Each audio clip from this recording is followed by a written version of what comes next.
This is the Sydney Silver Show. This is the show formerly designed to piss y'all off until I make y'all love each other. But now, I don't care if you love each other or not. It's your right to hate things. And you know what? Isn't it kind of a form of abuse to force people who don't like certain people and don't like certain things to mix and have to be in the same situation with each other? I don't know. I'm just saying, hate away. So today on the show, we have an atheist skeptic named Spencer Marks, and he is here to rebut the Ghost Enslaver show that you hopefully just saw. And we also have Dave Spinks, who is the master Ghost Enslaver, back on the line to rebut the rebuttal. But before we start, I just want to show you, because I'm wearing an Indian sari today. I'm very excited about it, so I just want to show you on the big screen.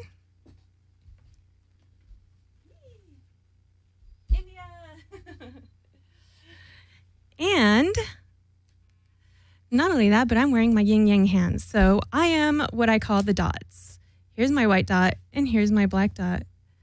I'm the dots inside the yin-yang. So if you want to know who I am, I'm the black dot in the white side, and I'm the white dot in the black side. Even though I'm going to probably at some point show you why it's all the same thing anyway. Anything to say about that, Spence? No, I think it's very creative. I like it. All right. Before we get started here with the whole rebuttal to the ghost thing, because I know you're a skeptic and an atheist, I just wanted to get to my good news of the day. I like to reverse what was formerly seen as bad and find the good news in it. By the way, if I clap my hands together like this, as I was doing earlier with my yin-yang symbols or the dots, you get gray or silver, which is me, the silver lining and everything.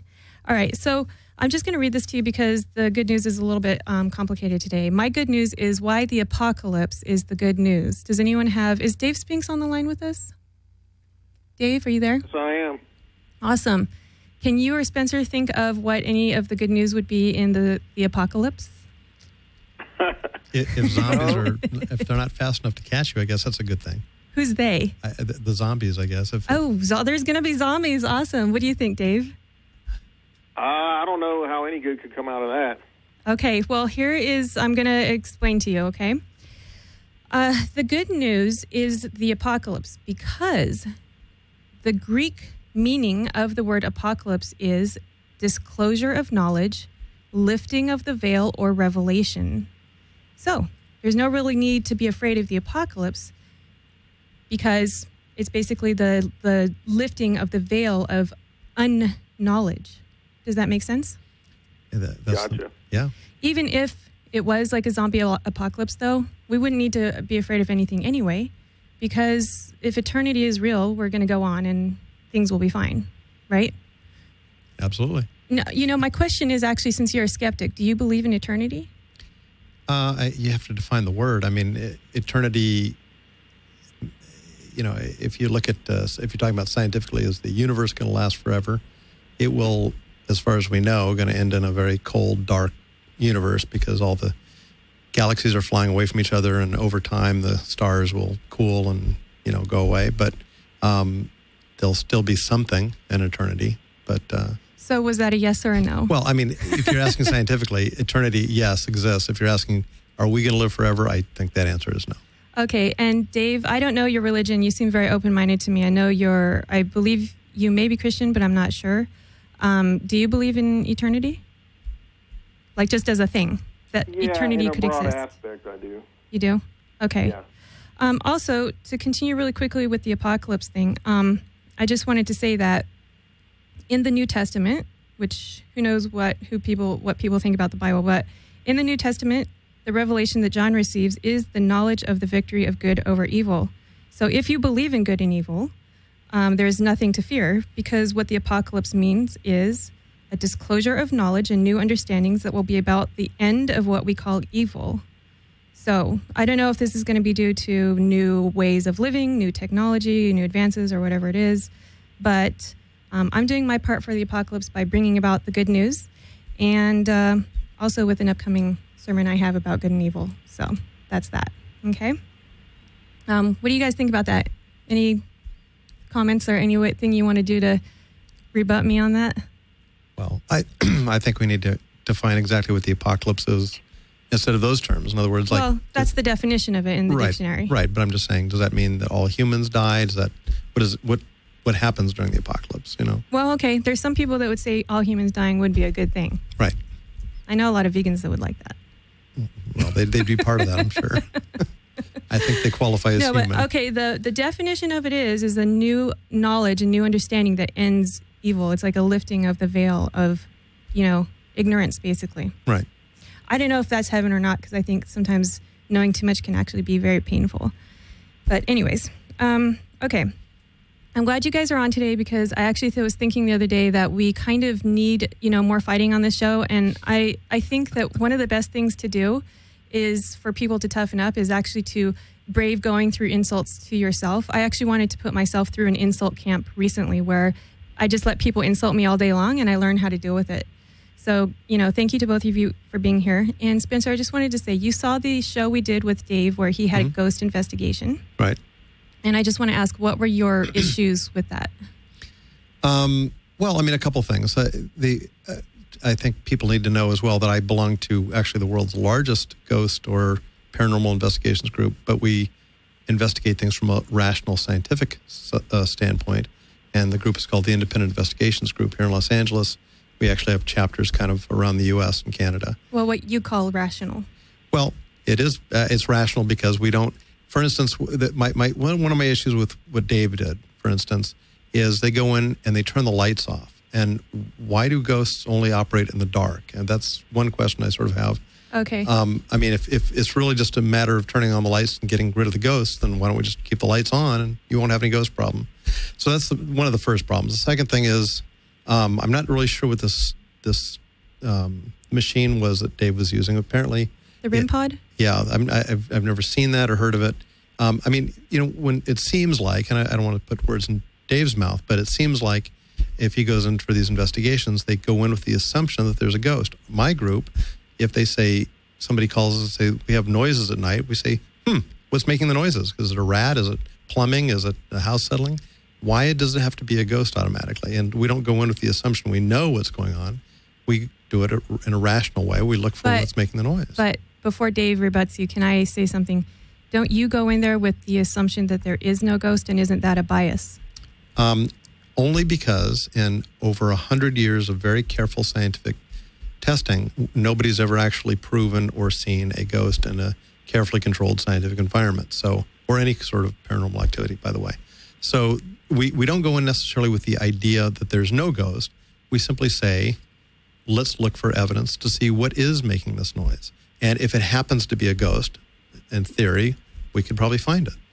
Okay, so you're saying you do not go in with a bias that there is no ghost? Well, we certainly go in with the idea that that's probably on way low on the list of the possible reasons. We try to eliminate all the natural reasons. Okay, because that sounds like a bias to me. Well, it's a bias only because there has never been any evidence whatsoever in the history of man to show that these things actually exist when you look at it with a scientific principle. Is there anything in the history of woman?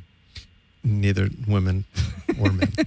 By the way, the word man comes from the Sanskrit manus or manush, means people or persons that's already genetically new. Actually, the word man comes from the word woman. It's a shortened version of the word woman. Well, there you go. But I've always heard it was from manus or manush from the Sanskrit. Anyways, that's my opinion. So, Dave, we're already fighting over here. Do you like it? Yeah, I like to say I respect everyone's opinions and whatnot, and when it comes to the paranormal. The definition of paranormal is, first of all, when you can't explain it scientifically, okay? That's what I do. I don't assume there's a ghost or an entity or what have you in any location. People call me and say, hey, I'm experiencing this, that, or the other, and I go in and use some of my techniques to try to either validate what they're saying or debunk it. And I believe Spencer said, he alluded to the fact that I always do it at night. Well, yeah. I'm sure he doesn't know me very well, and he's never seen all of my investigation. I also do them during the day.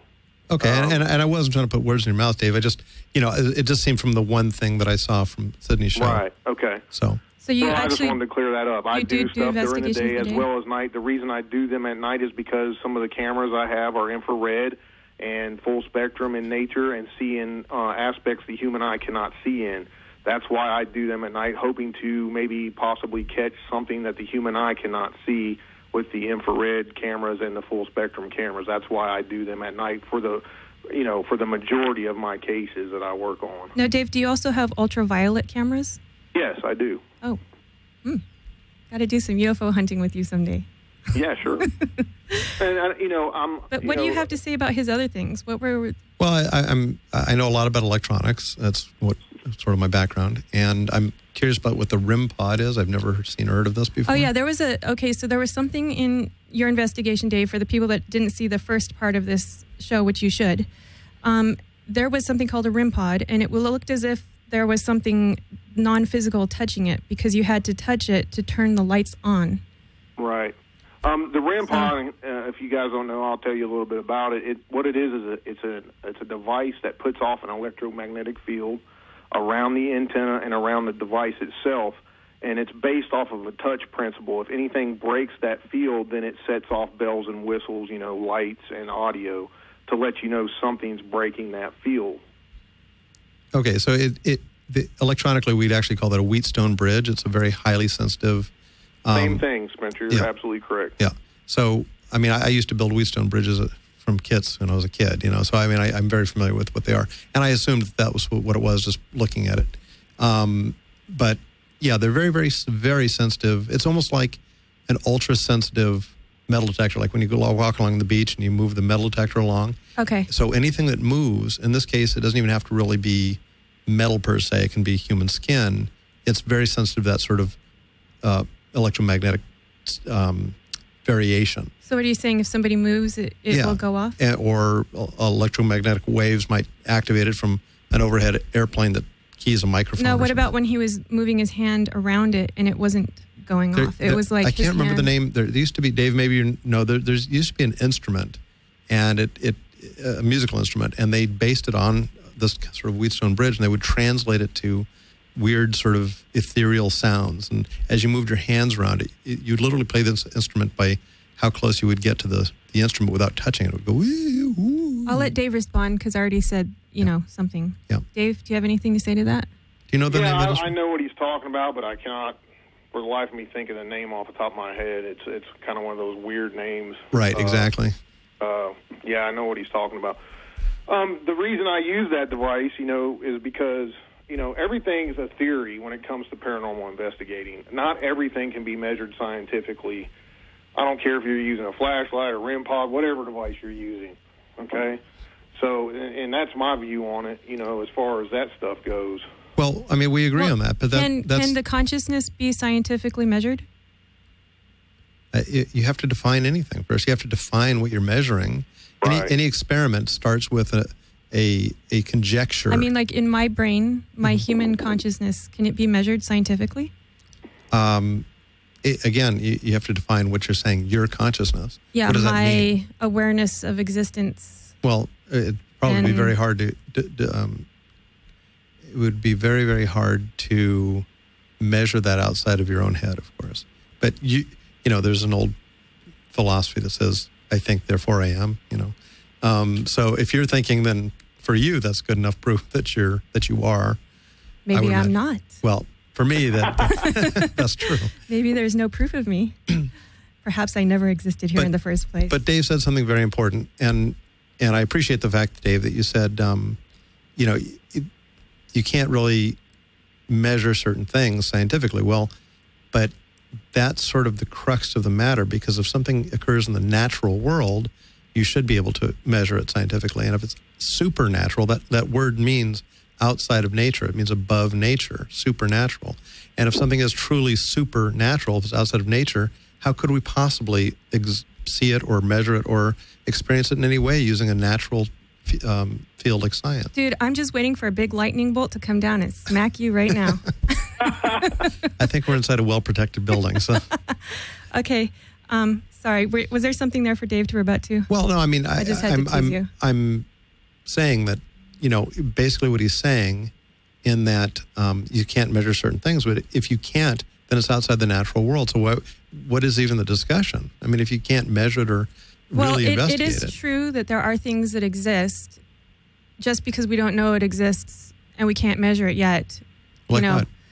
Well, name one thing. We don't know what they are yet. But it's kind of like if you think about us like an ant, right? An Right. ant may have no awareness of an airplane and no way to measure it or even know that it exists, but it doesn't mean that the airplane doesn't exist. The airplane does exist. This is true. However, if the ant becomes sophisticated enough, it will eventually be able to understand what an airplane is by measurement or by observation.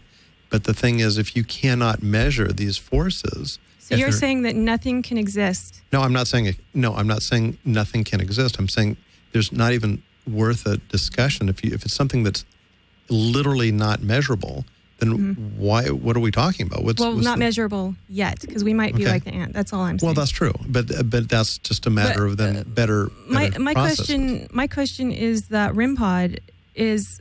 It looks to me like he's waving his hands around it, and then he touches it and doesn't touch it, and he moves around it and he turns it on and off and he sets it down, and then it darn well looks like something, touches it when he's just standing there. Yeah, but that's what I'm saying. That. Wheatstone bridges are so sensitive that any electromagnetic disturbance within the building itself, an airplane overhead transmitting, it's got very, very, very tight tolerances. So What do you think about that, Dave?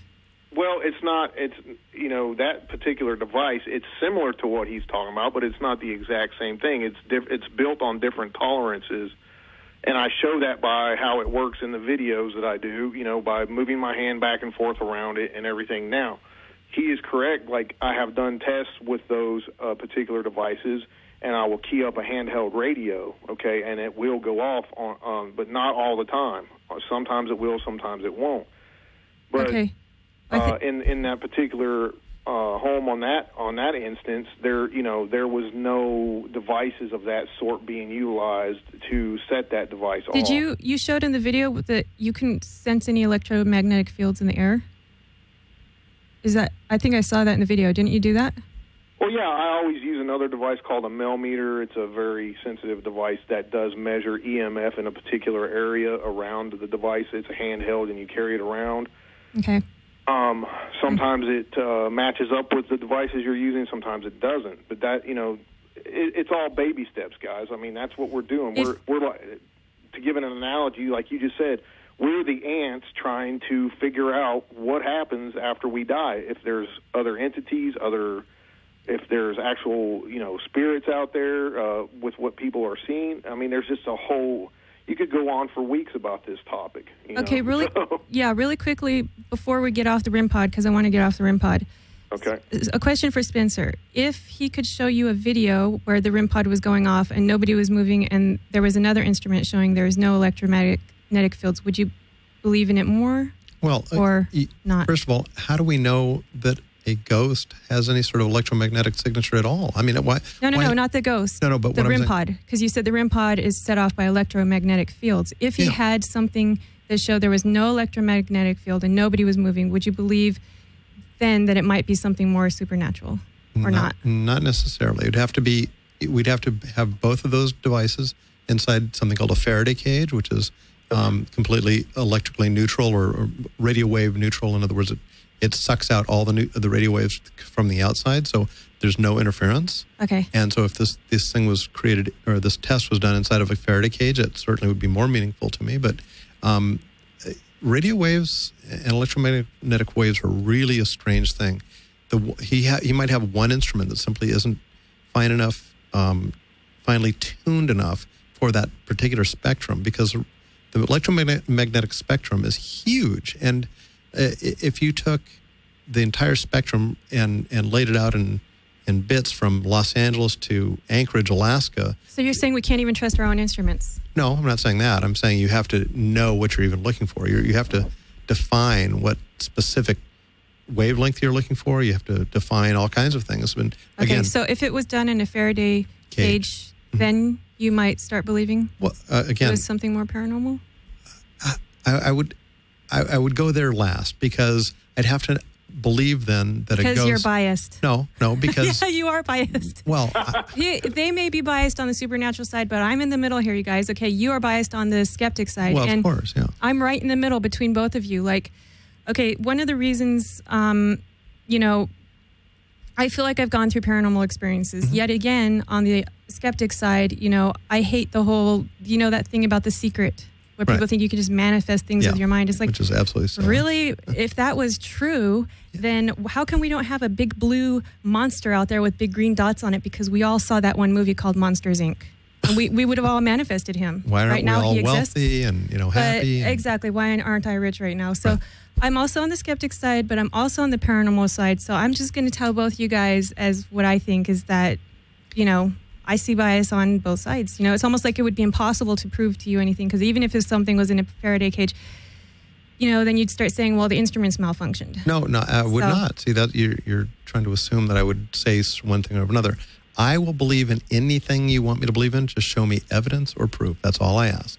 So if it's... So what would be the proof in this situation? Well, again, we'd have to define that ghosts have an electromagnetic signature. Because that's the only thing that's going to set that sort of an instrument off. So why would you believe that that a ghost has some sort of electromagnetic spectrum to it?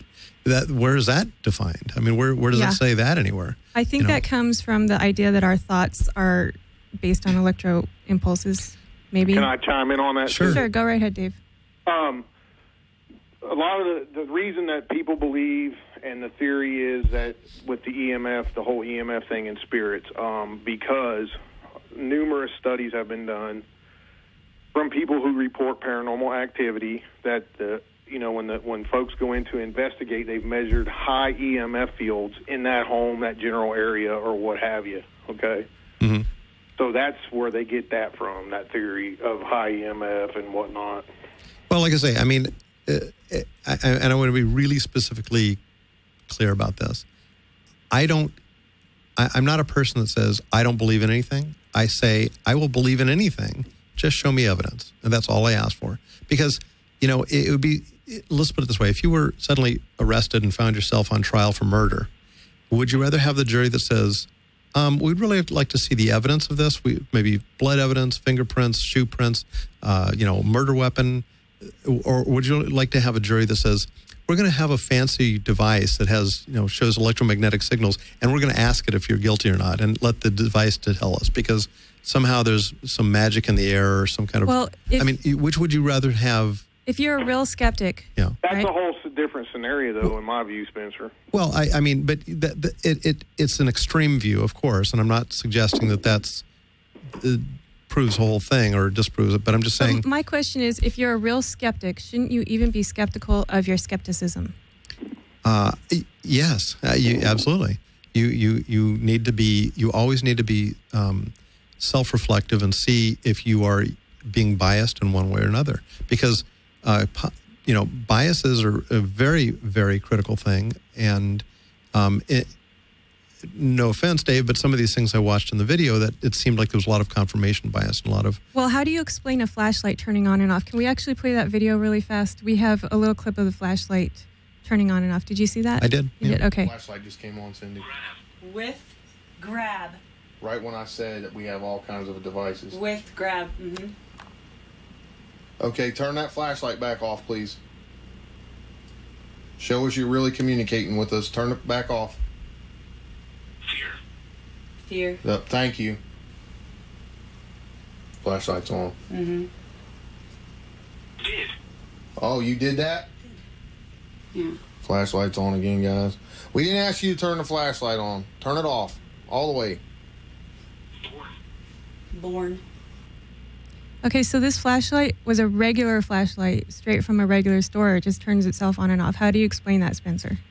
Obviously, unless I look at the flashlight itself, and I have no explanation. But that's not a very fair thing to say, well, here's a video of something. Dave, was that's that anomalous. Are you a Christian, Dave? Yes. Would you swear on the Bible that was a regular flashlight? Yes.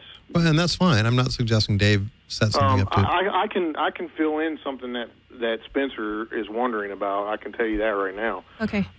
The reason that a lot of people do not use the flashlights, okay? I use them on occasion. I don't use them all the time because they are not 100% accurate, okay?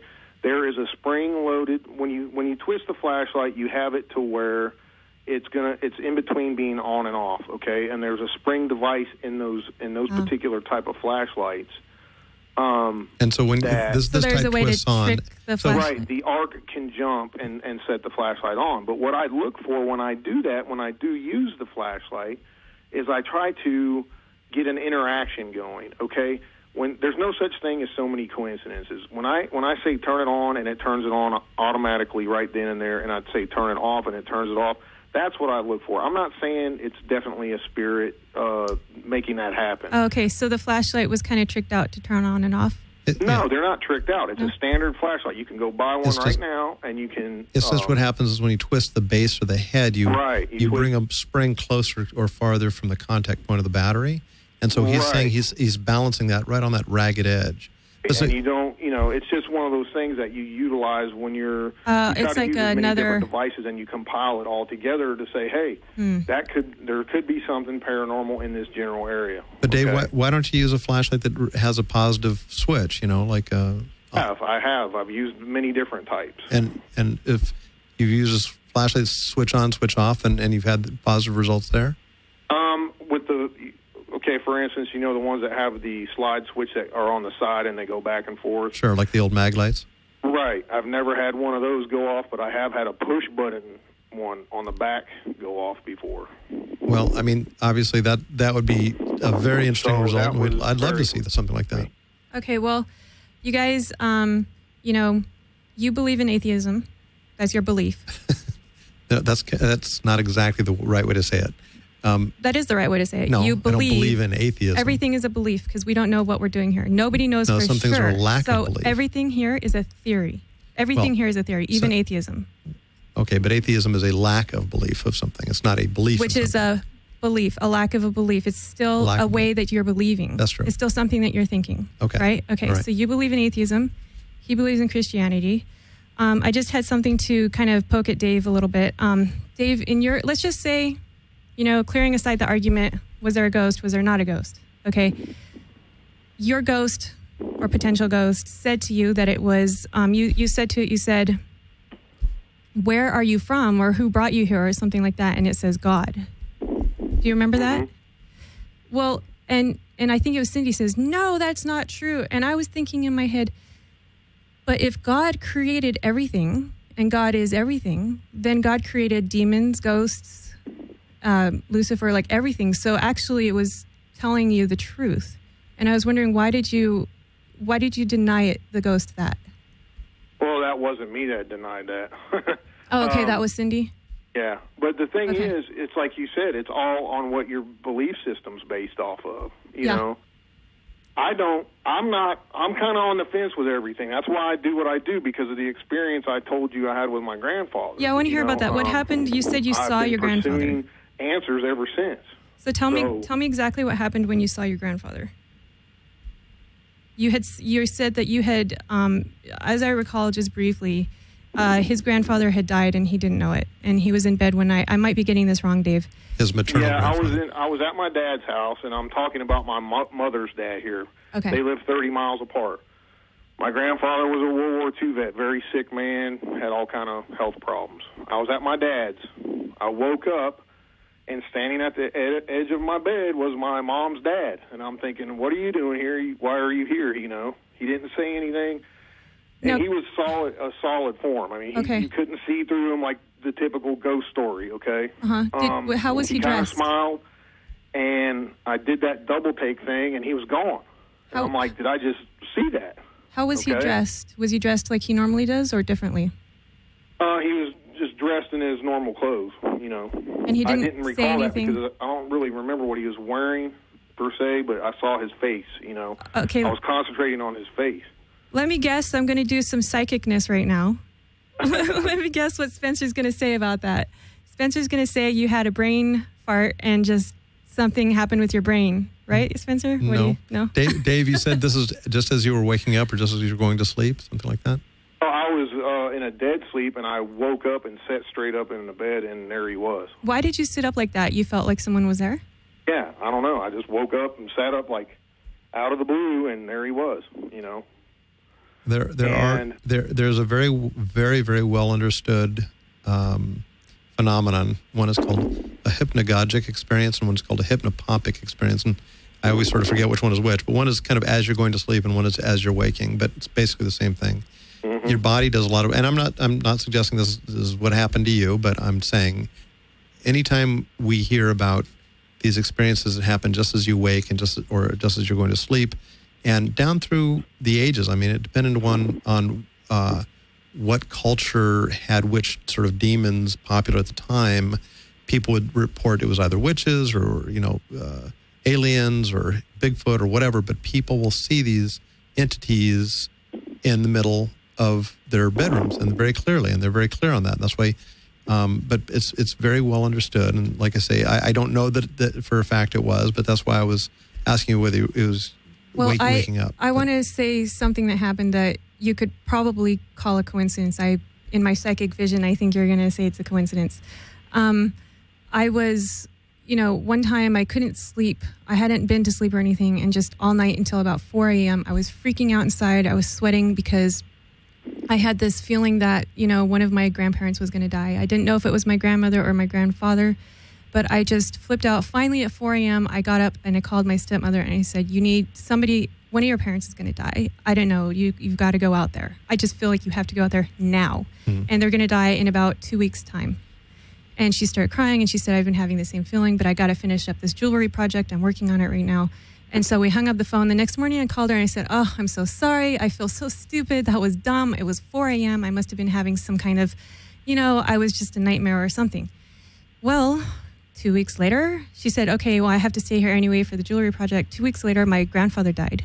And if she had gone out at that time, she would have been able to stop his death because his medication was getting mixed up by his wife by accident. She didn't realize, and then the same thing happened to me with my cat. I knew that she was going to die in 1 year, and then she died in 1 year. It was like, how am I knowing when all these people are going to die?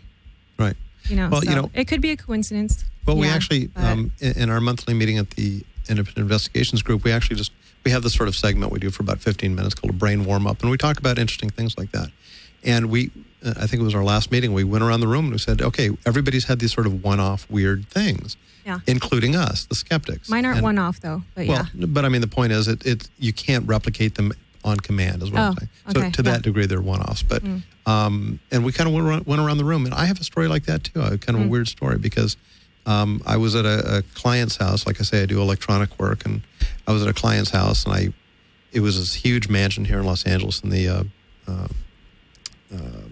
Hancock Park area. And I went down to the basement, and they were like 3 or 4 rooms. They all had sort of furniture and storage, and all the furniture had these like sheets over them. And it was visually it looked very like sort of haunted housey sort of thing with, kind of spooky. But this is before I became kind of a full-on skeptic. But nevertheless, I mean, it didn't matter to me that the rooms were sort of spooky looking. I wasn't going to be stopped from going through. But in this one particular room, I walked to a certain point about midway, and suddenly my legs just came to a dead halt. I couldn't force myself to move forward in the room, and I was like suddenly filled with this dread and fear. And it was, like I felt like, oh my God, did somebody die in here or whatever? And I backed out, and about 10 or 15 minutes later, I thought, no, that was really stupid. Let me go back in. And I went in, and literally at the same spot, I was just locked, frozen. I couldn't move. Any of the other rooms, even though they looked similar with the furniture and the sheets over them, I mean, I was able to walk through them, no problem. And to this day, I have no idea what that was, but again, Is that why you became a skeptic? No. Or an investigator? No, not at all. Because it's like you guys are both investigators, but you're doing it on the disbelief side, and he's doing it on the belief side. That's the way I see it. Right. And the other interesting thing, Dave doesn't know this, but I guess we're both former police officers, so that's an interesting thing. Hi, Dave. That's interesting. Yeah, started as a skeptic too, until I've had so many experiences I can't explain. I mean, there's just something out there that we cannot explain yet. Doesn't mean it's not there because we can't measure it scientifically. Well, and again, I mean, it goes back to, of course, there's certainly a possibility that there are many things out in the universe. I would never say, no, we know how the entire universe works. There are many things we might still be to discover, but until, that's what I was saying earlier. Right, and I have no problem with that. But why are you a skeptic? Are you trying to help people, or like why do you try to disprove things? Kind of. I don't try to disprove anything, actually. Okay, right. That's the bias. Yeah, I don't try to disprove anything. There's two components to what I feel I do, or at least with the IIG.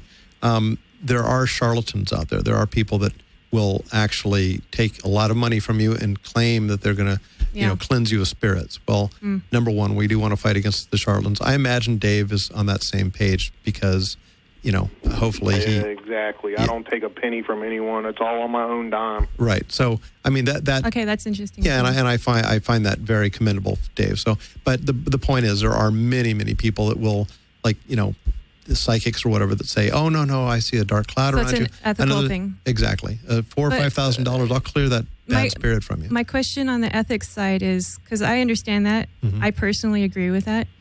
But then there's also the other side that, science can be extremely unethical and very cruel. Of course. But the nice thing about science, or at least the ideal of science, is that it's self-correcting. So if the guy named Dr. Wakefield told us in England, because lawyers paid him to come up with a false thing that said, MMR vaccines cause autism. And so he wrote a paper in the Lancet. No, that's not what I was saying. I was just saying science can be cruel. No, I understand that. They chop apart living animals. They don't care how they feel. Yeah, they can do anything. If you're just talking science, no morals, a person could do anything to anyone. Well, so I'm just saying, that's not true. I agree with, I personally like what you said about the whole skeptic thing, but I'm just saying, as a pure whole entire form of just science and the skepticism side, it doesn't mean that it's not cruel and causing suffering. Yeah, but most science does not involve animals. Sense. I mean, most science. Really? That's not true. There's a lot of science. I said most science. See, cosmology. You don't want to see something I'm saying, is that I'm saying that science isn't necessarily ethical, if you're talking about morals. But if you're talking about saving lives and you're talking about extracting some serum from an animal. Science has nothing to do with saving lives. That has to do with morality. Well, lots of serums and things. It's like a gun. You have a gun. How do you use the gun? Science is the same way. It's just a thing. And we put our morals onto it and our ethics onto it. That's very true. You see? Yeah. So. Okay, so you guys, really quickly, onto a slightly different topic. What's the time, please, Cheyenne? Okay, awesome. I might get back to this, but I just wanted to say something really quickly. Okay, this is my topic of the day. If you can see me on the screen. Okay, I have this little mask here, and I was actually at a party with Spencer, and I was wearing this mask. I wanted to wear the mask for my own reasons, but there was a dog at the party, right? A black dog. And he saw me. Which his name was Christ, by the way. Oh, his name was Christ. Awesome. So I was like, you should be loving me, Christ. He was like, started barking at me, and he got really angry at me. And he was just barking and barking. And I usually get along with dogs, but I had this mask on. And the owner of the dog jokes with me, right? And he says, "You look scary. You look like a burglar." And I was thinking the same thing. So my topic of the day and my question was, why do different species across our entire planet find the same things scary, which is good for the ghost show? Because how did that dog know? Does he watch TV? Well, it might just be that you looked different enough to him. He didn't look quite like the normal human that he's just looking at. It's not just the dog. If you think about it, in the ocean, these creatures they start to look scary and to scare other things off or colorful. Right? And all these other species recognize it across the species barrier. Like, I was thinking about it, and I was thinking, okay, maybe certain creatures that looked scarier survived better. And so then they slowly, gradually got scarier and scarier looking. But why does that go across the species barrier? That doesn't explain why a dog thinks the same thing looks scary and a fish thinks the same thing looks scary. Well, there may be something to the idea that there's natural beauty that transcends across species or humans, and there's things that are scary that transcends across. I mean, we certainly, all species evolve to understand what danger is. That's why, I mean, even lions, who are at sort of the top of the food chain, they won't necessarily be brave in every situation. They'll run off because they look at things and go, well, that's kind of scary. That could hurt me. So, I mean, I think there's a natural... So science could extrapolate that there are, in other species, the same sensations of scariness or visions of scariness or whatever. I mean, that's just, that's my own... So that's something that I wanted to say about Dave, because in the beginning I was thinking, why would a ghost, act scary? Like, aren't they completely different from us? Well, I mean, at that point, the one or thing, are they not? The one thing that, I guess is... Maybe they are the same as us, but just without a body. If they exist, I can't imagine why they... I mean, Casper the Friendly Ghost was Casper the Friendly Boy at some point, right? Before he died. So, I mean, I can't imagine why they'd be any different once they die. But all right. Well, Dave, did you want to add anything to this before I move on? I mean, if you think about it, if spirits do actually exist, if there's some resonance of that particular person that was a butthole when they were alive, maybe they're a butthole when they're dead. We don't know. I mean, that to me is... Butthole is a point of view, everyone. I just want to notate. but I agree with Dave on that point. I think, if such things do exist, then I don't understand why you would necessarily be any different when you... if that's really your spirit, your soul, then why would it be any different after you died, Okay, well, thank you so much for the debate, Dave. Really appreciate it. I'm going to continue on. Sure, of course. I'll let you know what's, post this up and let you know about it. It was very interesting. I don't know if I feel like, I feel like both, if you want to ask my opinion, nobody asked, but I'm going to just give it to you anyway. What is your opinion? My opinion is I felt both of you guys had some good points on both sides. Some of the things that Dave said, like his grandfather appearing in front of his eyes, I don't feel like you really explained that, Spencer. Oh, and I can't. Like I say, I can't explain one-off situations. The flashlight thing, I feel like Dave didn't, that it totally, I lost it on the flashlight thing. Now I don't believe in the flashlight. I feel like both of you guys had something on either side, and I'm still in the middle. That's because we're cops. You're cops. Are you playing good cop, bad cop on me, you guys? I'm the bad cop. He's the good cop. He's the bad cop? No, I'm the bad cop. Oh. You know that. Okay. All right. Well, thank you so much, Dave. You're welcome. If you want to stay on, you can. Yeah, and if you don't want to, nice talking to you, Dave. You too. Okay. So my next topic that I wanted to bring up really quickly before we have Kelly Kinsler, hopefully she has a little bit of time to come on and tell us some of her ghost stories, is I just wanted to talk about, first of all, I'm going to be black on my next show. On season 2 of the Sydney Silver Show, I want to be black. So like an African-American or African person, black girl. So that's going to be really interesting. I think I'm going to look very glamorous. So stay tuned for that. Also, I just wanted to say, if it bothers you, I don't really care, because darkness is when we regenerate. Our bodies replenish ourselves. And a lot of plants like to give out oxygen in the dark. And really, there's nothing to be afraid of with the dark. So, you know what? Get over it. You're just being a child. I understand that it can be scary in the dark because we can't see things and stuff like that. But end of story. I'm going to be black. All right. Now, I wanted to ask a question. This is going to be interesting. I actually wish we had left Dave on now, because this is something would be really cool if he was a Christian. Dave, if you're listening, please call back. Okay. My question was, do you think, because now we only have an atheist online to talk about this. Oh, no. Do you think that heaven could be hell and hell could be heaven? I mean, assuming that it was real, Spencer, because I know you don't believe in it. What do you think? Well, I mean, you've sort of put your finger on it. I think those are concepts that people came up with. I mean, hell is obviously because people didn't understand what volcanoes were, because the description of hell is, of course, sulfurous smell, brimstone and fire.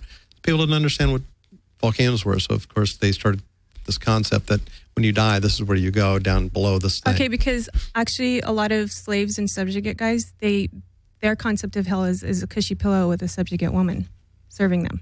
Well, so it doesn't come from volcanoes at all. No, but I'm saying the classical Christian concept of a hell. Okay, so here's what I was thinking. Heaven is hell if you have no suffering, because eventually you would just get really bored and have an extreme lack of experiences. I mean, I don't know how it could be hell when there's no suffering, but still, you would have no accomplishment. You'd have no struggle for anything, so you'd have no pride in yourself. You'd have, you wouldn't be achieving anything. There'd be a whole entire spectrum of experiences that you could not have in heaven without suffering. So what are you going to do? Get really bored because you could have anything you wanted at the snap of your fingers. So then I was like, wait a minute, heaven could really be hell.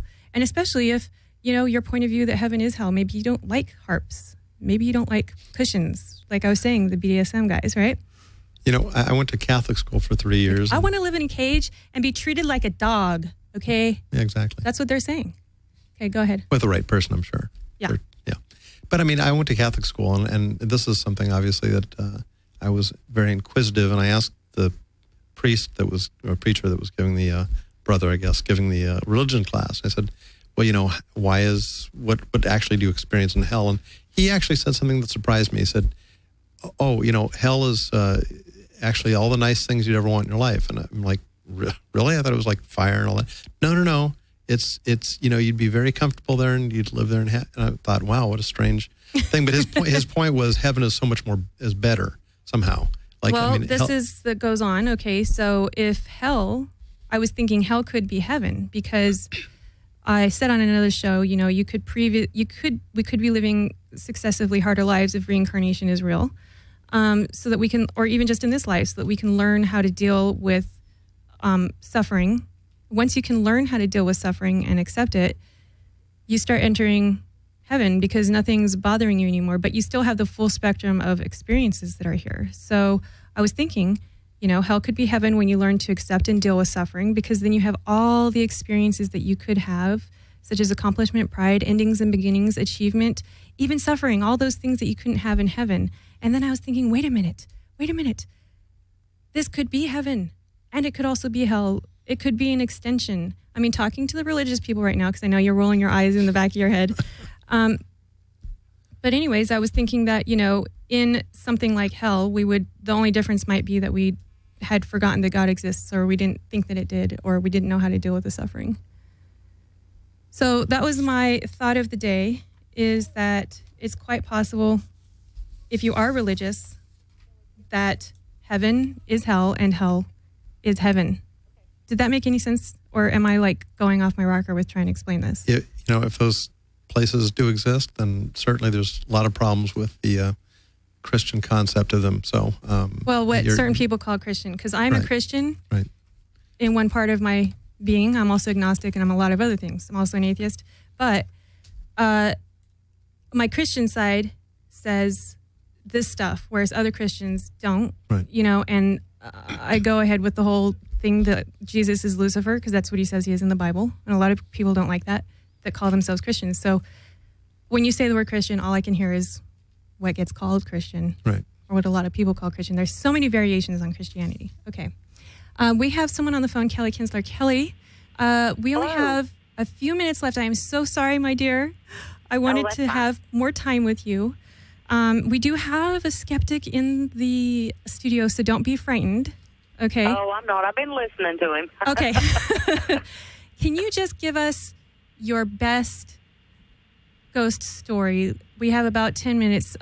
You had a picture of a house. Was there some experience you had yourself in this house? Yes. I had... Susan's house? My grandmother was friends with the lady that owned that house. Her name was Mrs. Fort. And I knew her as a child. Well, when she died, her house laid empty for a long time. And a friend of mine, her and her mother and her children had moved in. And we all went to school together. So when it got to the point where they were starting to renovate the inside of the house, things were going on. You could hear bumps or scratches on the walls, or you could smell things cooking in the kitchen. And then it was a 3-story house, and it was around when the Civil War was there. It was built before the railroad went through. And there was hidden rooms back in this house, and she found a whole bunch of like Civil War memorabilia in like some of the first Playboy magazines that came out. She said it was like all garbage, and she just threw it away and burned it in the backyard. And we found wooden legs in the walls, but we had cleaned up the attic area, and we were there sleeping, and Mrs. Fort, she would always come around and check on the kids to make sure that they were okay, and she'd bend over the bed and look at you and pat you on the head and go out the door and go to the next room. So you actually saw this ghost with your eyes? Oh, yeah. Yeah, she came up to the attic. Was it transparent? No, well, kind of, sort of. Were you falling asleep or waking up when you saw the ghost? Oh, no, we just went up there, and we were listening to the radio. We hadn't even been asleep yet. We heard people coming up the stairs, and we thought it was her little sister, and it wasn't. It was Mrs. Ford. And I knew who it was as soon as I saw her. She had on the high collar and the long sleeves and the like a butcher's apron looking thing on her dress, and I knew exactly who it was because I knew her as a child. Did everyone hear the same thing? Oh yeah.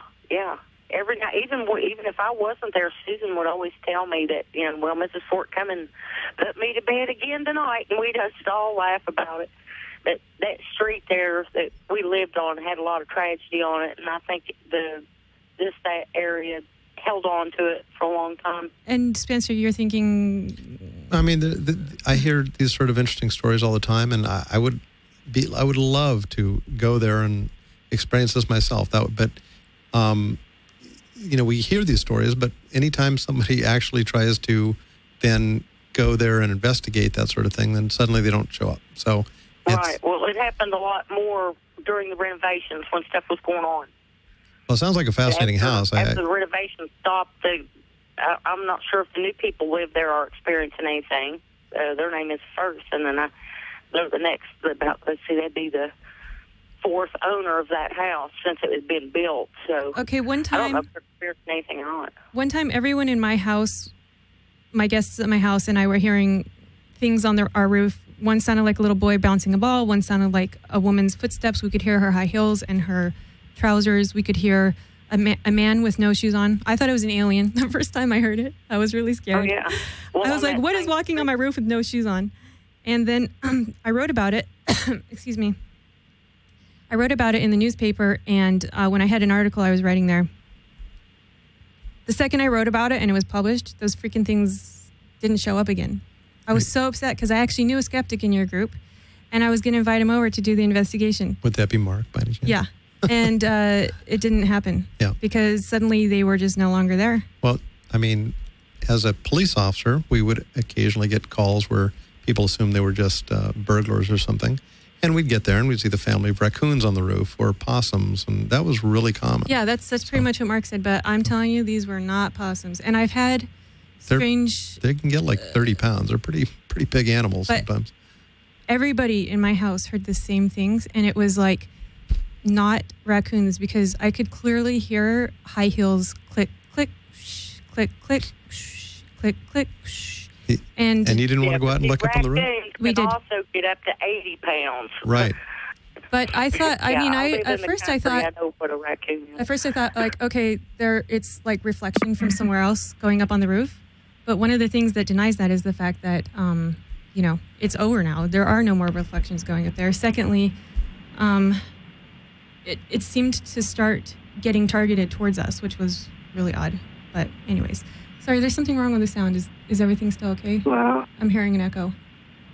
Hello? Oh, Dave, are you back? Yeah. Oh, is this Dave Spinks? No, my name's Dave Saunders. Oh, hi. Hi, I'm calling from Minneapolis. Awesome. What did you want to say? I want to know if there's a way to fuck a ghost. From my let's perspective, no.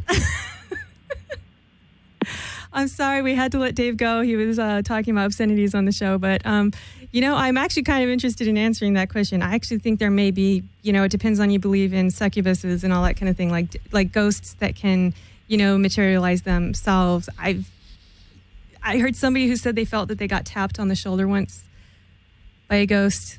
Maybe ghosts can become physical. I don't know if they exist. Yes, Dave, it's possible you can have sex with a ghost. A lot of them do that to draw attention, to let you know that they are there. And they're not meaning to hurt you. It just kind of happens that way sometimes. Did you feel that the ghost that you're talking about was physical? Or because I actually have had she said it would tap her. It would say goodnight to her. It would tap her. You did say that, right? I've had some poltergeist experiences. Yeah, she'd pat you on the head. Here's the good news, though, that in the history of man, recorded man, woman. And woman. Yeah. Again, mankind, I mean. Well, men are women. That's true. Sometimes people accuse me of hating men, and I'm like, how can I hate men? Men are women.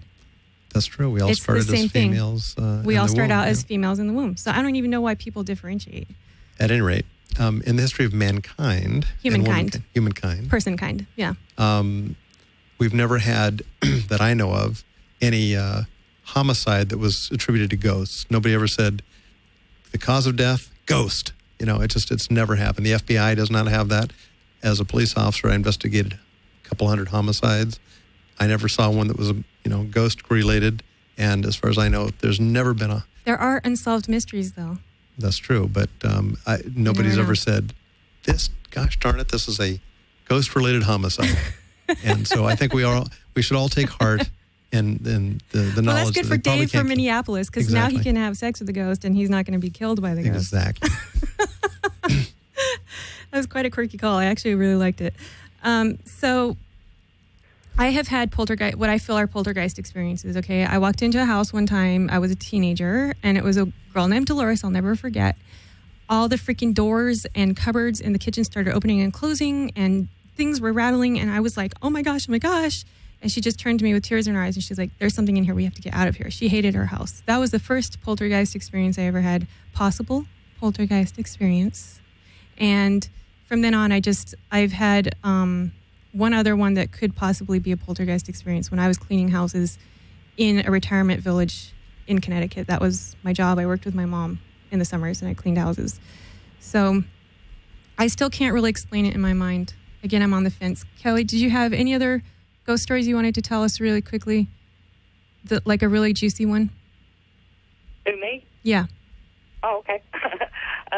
My grandmother, she was kind of a creepy little old lady, but she kind of had visions and things, and she lived in a house by herself. She slept on a couch downstairs. Well, we lived in the house out back. She called my dad and said, there's somebody in my house. So me and Dad and Mom, we all run in there, and we're looking in there, all the rooms and everything. We didn't see anybody. She says, I'm telling you, there was a man standing over me, and he had a shovel over his shoulder, and he looked at me and shook his head no and turned around and walked out the back side of the house. Well, we kept looking and looking and looking. I mean, all her windows and everything were completely shut. I mean, if she was in a fire, there was no way we'd ever be able to get her out. Well, the next day, she swore to it, so we had to stay up with her all night, because this man was in our house. The next day, our next-door neighbor was found dead. And she said that death come knocking, and he was in the wrong house. Holy crap, holy. That's kind of a crazy story. Yeah. And what? She believed it. She said that death come looking, and he was in the wrong house. She swore to that till the day she died. And I'm sorry, what did the death figure look like? She said it kind of looked like a coal miner. A coal miner.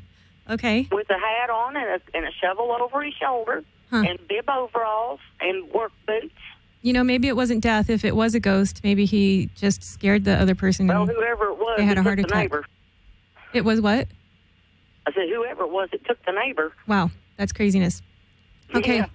Yeah. Really fast. On that street. We are winding up. Thank you so much for your a couple of your ghost stories, Kelly. I know you've got a ton of them, and I'm sorry we had to really kind of ran over time on the other show. Oh, you're welcome, dear. I wanted to say really fast, you don't have to go yet, health help for today. Just wanted to let everyone know that I found out that UV light can kill germs. So it can kill viruses and it can kill bacteria. So I thought that was really amazing. Something we can use for our houses that might be a little bit safer than chemicals. I don't know. I know Monsanto's going to kill me right now. But I'm just saying, it might also be used in the future for a way to cure diseases and things like that. So I just wanted to... You never know, something really simple could cure anything. We're trying the hard route, and it just might be something so simple they can't even think about it. Uh-huh. Exactly. And it could be something from the old knowledge, the witch days, and all the herbal remedies that people had. People didn't live thousands of years without some type of knowledge until now. I mean, they use tree barks and things for aspirins and plants to cure people, and now we're chemically dependent on pharmaceuticals, and we're not using nature's bounty that's out there that the Lord give us to use to heal each other, and we'd rather go take a pill. I love it, Kelly. I'm right there with you. I'm always trying to find natural cures, Yes. Nothing to be said against... It'd be a lot cheaper. The harder drugs that we might need as a last recourse, but I personally feel it should be last recourse, not a first recourse. So, all right. Thank you so much. Spencer, thank you for taking our ribbing and also for, defending the side of, non-scams and things like that so that people don't get scammed. And I want to say to Dave Spinks, thank you for having been on our show. Kelly, thank you so much. And You're welcome, Sydney. all right, girl. Thank you for having me. We will, of course. All right, everybody. This has been the Sydney Silver Show. Go to sydneysilvershow.com. Check out our guests and see more episodes. Bye-bye, everyone. Yin yang symbol. Yin yang.